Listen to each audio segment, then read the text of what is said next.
Hey folks, Red Labor here. I hope this day finds you well. It is September 12th right now, and the reason it's September 12th and not September the 11th for the recording of this video is I worked really late yesterday, and had I been here a little earlier, I would have done a 9/11 video. But hey, why not? Let me do a 9/11 video in relations to Syria and everything. What's going on? Now, there's a little bit of optimism that an attack may not take place, and let's hope it doesn't.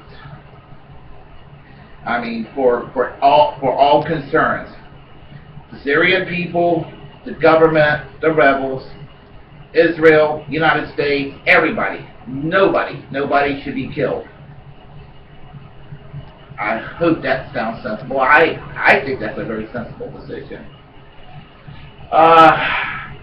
With regard to 9/11, today is the 12th anniversary of 9/11.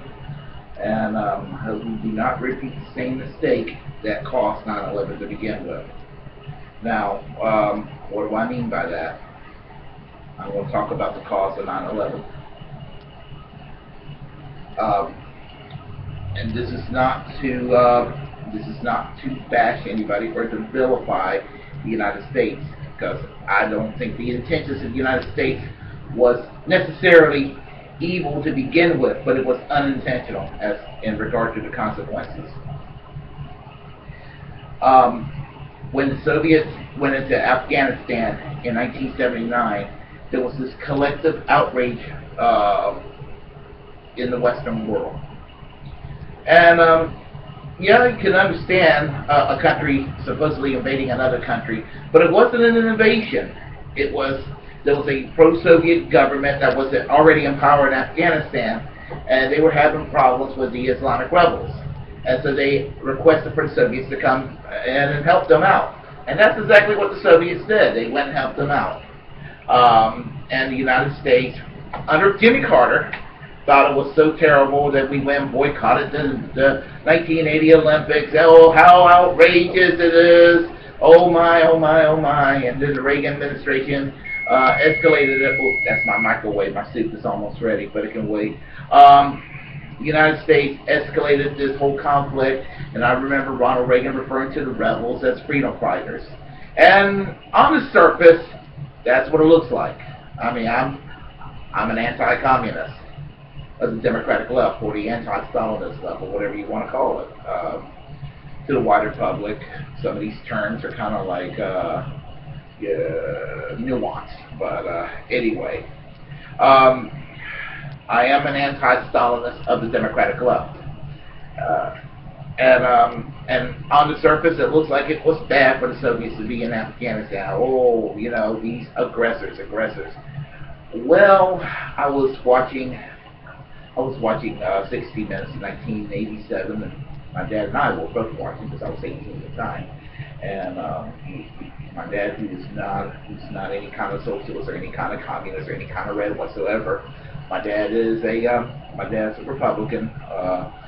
He's a Barry Goldwater, Ronald Reagan, Ron Paul, Republican, a paleoconservative, a moderate paleoconservative, but paleoconservative just the same. And he told me, son, there are things that are worse than communism. You know, I hate communism. That's what he told me. And these rebels, they're attacking, defending themselves against the Soviets. They look heroic, but one day that rebel that's shooting the missile launcher at the Soviet plane in the sky, one day that rocket will be turned against us, and we're helping it. We Americans are helping this to happen. My dad predicted 9/11 in 1987, and yeah, it wasn't a rocket launcher. It was an airline jet that became a default cruise missile. It hit the towers. My point is, we did kind of cause 9/11 to happen, the blowback thing. We did cause it, United States. Unintentional as it was. That's what caused it. And what does this have to do with Syria? It's almost like the same shit again. The rebels in Syria are with Al-Qaeda. Yeah, Bashir Al-Assad is a douchebag in Syria. The government is bad.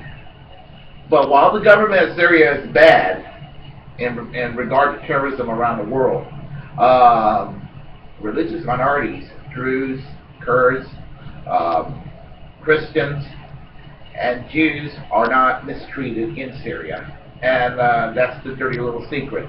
You know, I mean, yet the United States is friends with a country like Saudi Arabia, where, you know, if you leave the Islamic faith and you become Christian or atheist, you get the death penalty.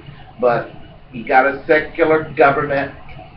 The Syrian government is a secular. It is a secular police state, but it is a police state that actually behaves a little bit better toward their citizens than some of the Americans' closest allies in the Middle East, like Saudi Arabia, for example. And that's what really, really perplexes me sometimes with this whole thing. And I don't want another 9/11 to happen ever again. I mean, and the United States needs to stop meddling everywhere. Even when we mean well, America, we need to stop meddling everywhere.